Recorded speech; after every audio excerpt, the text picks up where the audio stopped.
প্রেম যখন অবৈধ হয়ে যায় তখন অনেক ক্ষেত্রে পরিণতি করুণ হয়। ঠিক যেমনটা দেখা গেল কল্যাণপুর থানার অন্তর্গত কুঞ্জবন এলাকাতে।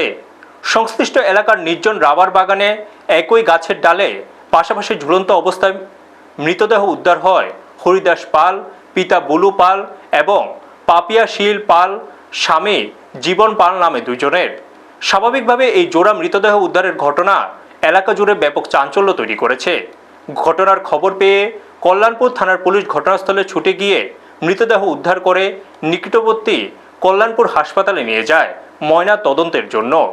সংবাদ মাধ্যমের প্রতিনিধিদের সাথে কথা বলার সময় পুলিশের তরফ থেকে দাবি করা হয়েছে, অবৈধ সম্পর্কের করুণ পরিণতিতে এই ঘটনা বলে এলাকা সূত্রে খবর প্রাপ্ত হয়েছে। এই প্রেমের সম্পর্কের করুণ পরিণতি গোটা এলাকায় ব্যাপক প্রতিক্রিয়া তৈরি করার পাশাপাশি দাবি উঠেছে, উচ্ছন্নে যেতে বসা সমাজ রক্ষায় সবাই এগিয়ে আসুক সম্মিলিতভাবে।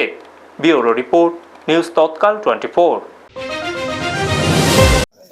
আজকে সকাল আনুমানিক 8টা বা 8:15টার দিকে আমাদের থানাতে একটা খবর আসে যে কুঞ্জবন নদিয়া চানপাড়ার একটা রাবার বাগানে দুজন লোক, একজন পুরুষ লোক একজন মহিলা লোক সুইসাইড করে মারা গেছে, হ্যাঙ্গিংয়ে মারা গেছে। তো অ্যাকর্ডিংলি অ্যাজ পার ইনফরমেশন আমরা ঘটনাস্থলে আসি এবং দেখতে পাই দুজন মারা গেছে, দুজন হ্যাঙ্গিং অবস্থায়, ঝুলন্ত অবস্থায়, মৃত অবস্থায় পাওয়া গেছে।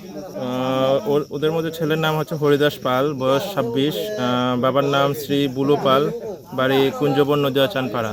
আর মহিলার নাম হচ্ছে শ্রীমতী পাপিয়া শীল পাল, বয়স 30, জামাইয়ের নাম হচ্ছে শ্রী জীবন পাল, বাড়ি সিম।